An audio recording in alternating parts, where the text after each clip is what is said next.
جو لوگ پاکستان سے محبت کرتے ہیں، جو پاکستان سے پیار کرتے ہیں، جو پاکستان کو اپنا گھر سمجھتے ہیں، میں ان سے مخاطب ہوں، ان سے میں گزارش کر رہا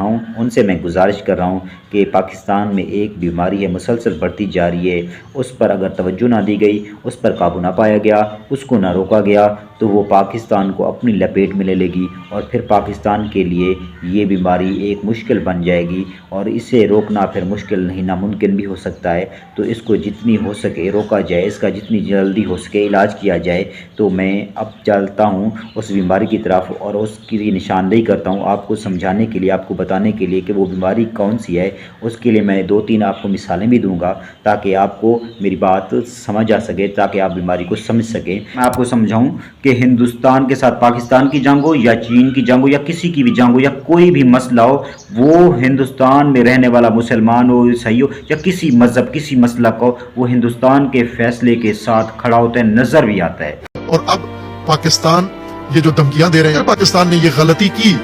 اپنی گیس کی خاطر، آج کی مجبوری ظاہر کر کے، اور اگر پاکستان نے یہ حرکت کی، لیکن ایرانی پاکستان بچانے نہیں آئیں گے، پاکستان پاکستانیوں نے بچانا۔ پاکستان کی قیادت جتنی ذلت دکھا چکی ہے کافی ہے۔ آج تک مجھے یہ سمجھ نہیں آئی بات کہ پاکستان کا شیعہ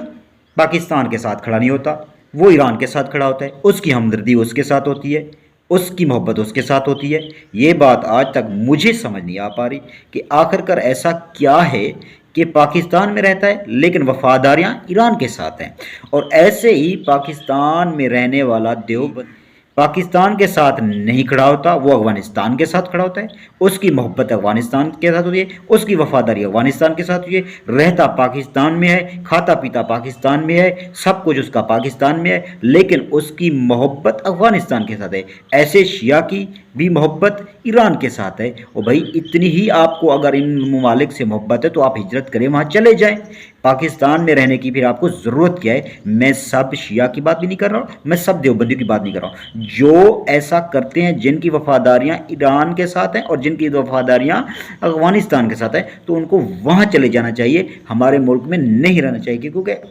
آپ کی محبت بھی وہی ہے، وفاداری بھی وہی ہے۔ تو میں پاکستانیوں سے گزارش کروں گا کہ غداروں کو پہچانیے، غداروں کو سمجھیے، کون ملک کا دشمن ہے، کون ملک کا محافظ ہے۔ تو یہ کیسے لوگ ہمارے اندر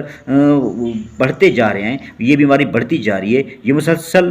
کنٹرول سے باہر ہوتی جا رہی ہے۔ اگر اس کو آج کنٹرول میں نہ کیا گیا، آج اس کو نہ روکا گیا، تو یہ تو ملک کو تباہ کر دے گی، یہ تو ملک کو برباد کر دے گی۔ تو دنیا کی بہت سی میں مثالیں دے سکتا ہوں، دنیا کے بہت سے ممالک مسلمان رہتے ہیں لیکن وہ پاکستان کے ساتھ تو نہیں ہوتے، وہ پاکستان سے سپورٹ نہیں کرتے، وہ تو اپنے ملک کے ساتھ سپورٹ کرتے ہیں، چاہے ان کی جنگ مسلمانوں سے ہو، پھر بھی وہ اپنے ملک سے محبت، اپنے ملک سے پیار کرتے ہیں، اپنے ملک کے ساتھ کھڑے ہوتے ہیں۔ لیکن یہ وحد پاکستان ہے جس کے اندر رہنے والے لوگ پاکستان کے خلاف ہو جاتے ہیں۔ تو ان کا جتنی جلدی ہو سکے ریاست کو علاج کرنا چاہیے، پاکستان کو ان کا علاج کرنا چاہیے۔ اگر اس بیماری کو نہ روکا گیا تو یہ تو ملک کو کھا جائے گی، کھوکھلا کر دے گی، برباد کر دے گی، نفرت کا سبب بنے گی۔ تو اس طرح کی بیماریوں کو جتنی جلدی ہو سکے منطقی انجام تک پہنچانا چاہیے، انتظار نہیں کرنا چاہیے۔ پاکستان ریاست کو جلدی فیصلہ کر لینا چاہیے، چاہے ہماری جنگ ایران سے ہو، چاہے ہماری جنگ افغانستان سے ہو، ہندوستان سے ہو، کسی سے ہو، لیکن ہم پاکستان کے ساتھ کھڑے ہیں اور ایسا نظر آنا چاہیے۔ اور جو لوگ پاکستان کے فیصلے پر اعتراض کرتے ہیں، نہیں مانتے، نہیں کھڑے رہنا چاہتے، ان کی وفاداریاں، ان کی محبت ان کے ساتھ ہے، تو ان کو ملک چھوڑ دینا چاہیے، ادھر جا کے رہنا چاہیے، پھر وفاداریاں کرو، محبت کرو، جو کرو تمہاری مرضی۔ تو اس فیصلے کو جتنی جلدی ہو سکے میں پاکستان ریاست درخواست کروں، ریکویسٹ کروں گا، جلدی فیصلہ کرو اس بیماری کا علاج کرنے کے لیے۔